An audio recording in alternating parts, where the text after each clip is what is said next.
各位朋友，大家好，歡迎嚟到小品心語。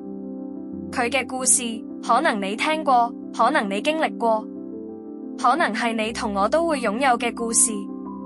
喺日復一日嘅生活入面，有啲人成日重複某啲動作，呢啲行為睇落好似冇乜意思，其實係有深層意義，而又唔係單純嘅習慣或者偏執，而係一種源自內心深處嘅不安同恐懼。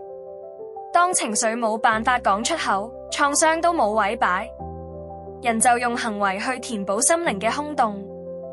每一次重複都係一次無聲嘅求救。喺結婚之前，佢係一個聽話嘅女，一個唔敢違逆嘅大學生。佢細個開始就學識點樣迎合，學識咗察言觀色，學識咗喺人哋嘅期望入面生活。佢父母唔算苛刻，但亦都唔算溫柔。佢哋要佢成績好，要佢表現得體，但從來冇問過佢開唔開心。佢嘅情緒好似一張摺埋咗嘅紙，摺得太耐，已經唔記得原本係咩形狀。佢從來都冇學識拒絕，冇學識表達，更加冇學識點樣為自己爭取。所以當嗰個男人出現，佢稍為溫柔少少，佢就以為係愛；佢稍為主動少少，佢就以為係命運。佢以為婚姻係一個出口，但佢唔知道咁樣只係另一個牢籠。佢懷孕嗰陣，其實心入面都未夠成熟，一場佢從來冇參與過編寫嘅劇本，好似俾人突然推上舞台嘅替身演員，仲未嚟得切背熟台詞就已經着燈。佢望住超聲波影像入面蜷縮嘅影，突然間隔住個肚皮，同另一個自己對望緊。嗰個被逼一夜長大嘅22歲靈魂，22歲嗰年懷住個女走入婚姻，以為愛情可以抵擋一切風雨，但係現實比起佢想象中更加凍，更加碎。23歲喺產房血崩嗰陣，老公就喺酒吧攬住個陌生女人。懷孕嗰陣仲未識點照顧自己，就要開始照顧另一條生命。婚姻維持唔到3年，佢就一個人湊女，每一分每一秒都係以個女做優先。佢嘅強迫症其實唔係一夜之間形成嘅，佢就好似一條潛伏嘅暗流，喺佢生命入面啲裂縫度慢慢滋長。老公離開嗰年，佢啱啱滿26歲，懷入面抱住仲係識喊嘅 BB， 心入面就冇一個人可靠。佢唔敢崩潰，因為佢知道冇人會接住佢。佢只能夠將所有情緒收埋，然後就用安排、檢查、控制嚟補翻失序嘅生活。佢嘅創傷其實唔係由婚姻開始，而係由佢學識壓抑嗰一刻開始。佢一直都好努力咁做啱嘅事，但佢從來都冇問過自己真正想要啲乜嘢。佢嘅人生其實就係一場冇得揀嘅順從，直到有一日佢再都控制唔到自己，佢開始用行動嚟填補心靈嘅空虛，佢用控制嚟對抗生活入面嗰啲亂局。佢開始成日重複咁檢查門鎖，唔係因為唔記得，而係因為佢驚。佢開始過分清潔屋企，唔係因為有潔癖，而係因為佢驚亂晒大龍。佢驚個女餓，驚個女病，驚個女跌親，驚個女唔開心。佢不停咁重複檢查、安排、估計、控制，就係為咗確保個女唔會整親。佢嘅愛實在太密，密到透唔到氣。佢嘅關心實在太用力，搞到人有啲頂唔順。佢嘅焦慮重到壓住晒成個人咁。佢為個女安排晒每一個細節，樣樣都唔放過。唔係因為唔記得或者有潔癖，而係因為佢驚再一次失去。個女大個之後患咗過度換氣症候群。個女第3次過度換氣發作嗰晚，佢喺屋企清緊第3次。3次入院，其實唔係身體出事，而係長期背住人哋啲情緒搞到病。佢靜靜咁坐喺病床隔離張椅度，望住個女蒼白嘅面。佢第一次問自己：我係咪真係太緊張啊？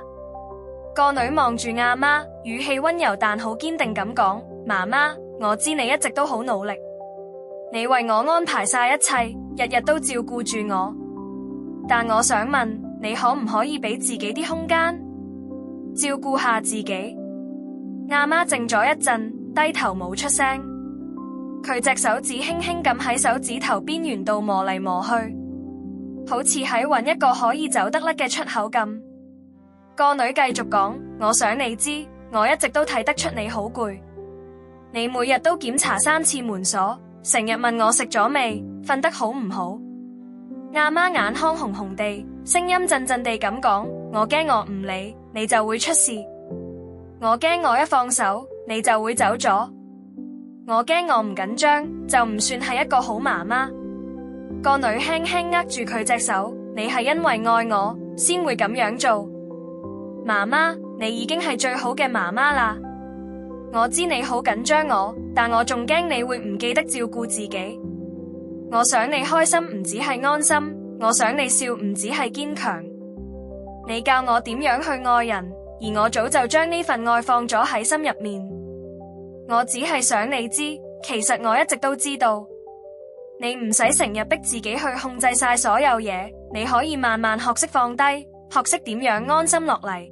阿媽終於流淚啦，佢冇反駁，亦都冇逃避，佢淨係話：我成個世界都圍住你轉，但我從來都唔覺得冇咗自己，因為你就係我生命嘅一部分。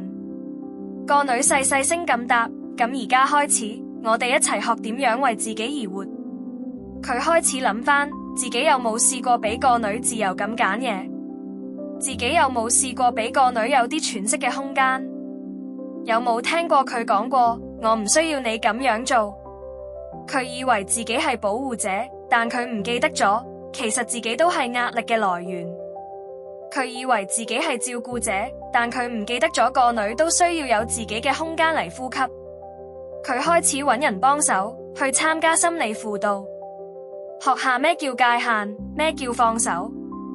佢開始唔再重複檢查門鎖啦，開始俾個女自己決定晚餐食咩。一聽到個女講我可以嗰陣開始，唔再插手，唔再干預，唔再懷疑。佢開始明白，真正嘅安全感唔係要控制晒所有嘢，而係要相信，就算失控，都有人接得住你。佢開始明白，乜嘢先至係真正嘅愛，唔係事事照顧到足，而係要俾空間同信任。佢開始明白，乜嘢先至叫真正嘅放低，唔係放棄，而係俾大家都有自由去呼吸。佢依然會緊張，但佢學識咗喺緊張嘅時候停落嚟，問下自己，呢樣係我需要，定係佢需要？佢依然會擔心，但佢學識咗喺擔心嘅時候微笑，講我相信你搞得掂。佢依然會有控制嘅衝動，但佢學識咗喺控制之前深呼吸，跟住揀相信。佢嘅強迫症仲未完全冇晒，但佢開始識得點樣同佢共處，唔再俾佢控制住生活嘅每一分每一秒。佢出門口之前仲會望一望個門鎖，但唔會再重複3次咁做啦。佢夜晚仲會細細聲問個女食飽未，但唔會再問到咁清楚咁仔細。佢學識咗喺焦慮湧上嚟嗰陣深深咁呼吸，亦都學識咗喺不安嘅時候靜靜咁坐低，唔急住去行動，唔急住去掌控一切，反而係會先問自己，呢樣係驚定係慣咗。佢開始寫低，唔係寫低個女嘅生活，而係寫低自己嘅心情。佢開始睇心理書，唔再淨係為咗了解個女，而係想明白自己多啲。佢報咗社區搞嘅靜觀班，喺一班唔熟嘅人中間練習點樣放低對完美嘅執着，練習唔急住答人，練習唔急住撲出去修補啲嘢。佢第一次試下自己一個人去旅行，喺高鐵上面望住窗外面嘅風景，感受下窗外嘅風景，感受下張凳嘅觸感，感受下自己呼吸嘅節奏，真真正正咁活喺當下。佢冇檢查3次行李，唔係因為佢唔記得，而係佢揀唔做。呢個選擇其實係一種有勇氣去對抗舊習慣嘅行動。強迫症好多時都係由焦慮推動嘅儀式行為，而佢而家就係挑戰緊嗰種焦慮背後嘅根源。佢都冇打俾個女，呢啲唔止係放手，仲係一種信任。佢以前可能會因為擔心個女安唔安全，食咗飯未，使唔使佢幫手，所以成日打電話聯絡。但今次佢選擇相信個女照顧到自己，佢自己都值得有屬於自己嘅空間。佢就咁靜靜咁坐喺度，感受自己存在嘅重量同輕盈。佢腦入面可能仲有把聲喺度提住佢：你真係鎖好咗門未啊？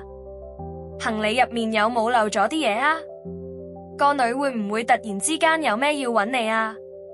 但佢冇理嗰啲聲音，任由佢哋飄過去，好似窗外面啲雲咁，唔使捉住，亦都唔使趕走。呢一刻唔係佢已經痊癒咗，而係佢學識咗，佢可以揀唔跟住強迫症，揀自由。強迫症唔係敵人，反而係以前保護佢嘅盔甲，而家佢唔再需要嗰副咁重嘅盔甲喺身邊，但佢都保留咗佢某啲堅韌又獨特嘅特質。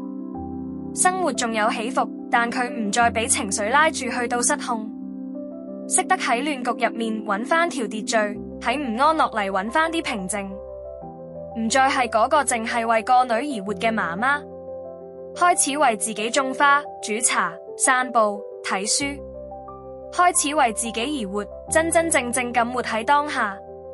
而個女都喺佢嘅改變入面睇到另一種愛嘅方式，佢嘅故事仲繼續緊，但唔再係壓抑同控制嗰種死循環，而係一種覺察同選擇之後嘅重生。佢個女都開始有改變，唔再壓住啲情緒，亦都唔再過分代入人哋嘅感受。佢哋開始真真正正咁傾偈交流，唔再係單方面照顧同承受，而係雙方面互相理解同陪伴。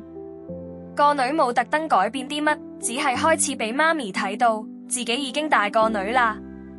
個女每日準時返屋企，唔再俾媽咪喺度等，主動同媽咪講行程，唔再俾佢估嚟估去咁擔心，開始自己煮飯，自己洗衫，生活有條有理，態度溫柔但好堅定，唔再淨係俾人照顧，而係變成一個識得照顧自己嘅人。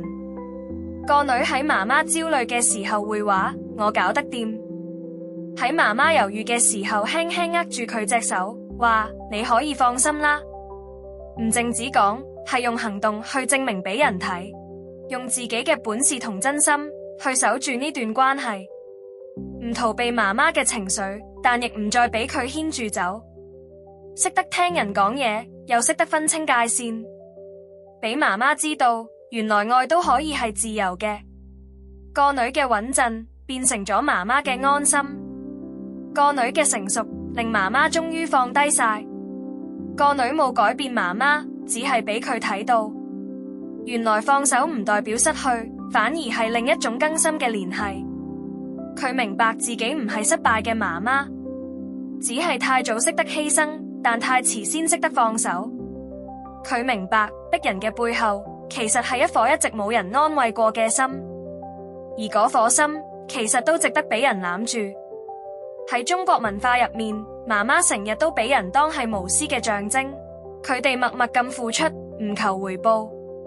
但喺而家呢個社會，呢種無限付出嘅做法，好多時都會變成心理壓力嘅來源。強迫症唔淨係病理上面嘅現象，佢係文化、感情、責任同恐懼交錯出嚟嘅結果。佢係想提我哋，愛唔應該係用嚟控制人，關心唔應該變成焦慮，照顧唔應該係犧牲自己。今集個故仔唔淨係講一位媽媽，都係講緊每一個喺愛入面迷失咗嘅人。佢令我哋重新諗清楚，乜嘢先至係健康嘅關係，乜嘢先至叫做平衡嘅愛，乜嘢先至係真正嘅自由。今集分享到呢度，希望可以俾你啲啟發。鍾意就點個讚，分享出去，訂閱小品心語。你唔使完美，做返真實嘅自己就得啦。喺亂局入面都仲揀向前行嘅人，先至係真正嘅勇者。對於今集內容有咩想講，留言分享下。你嘅一句留言可能會鼓勵到其他人。多謝支持，下集見。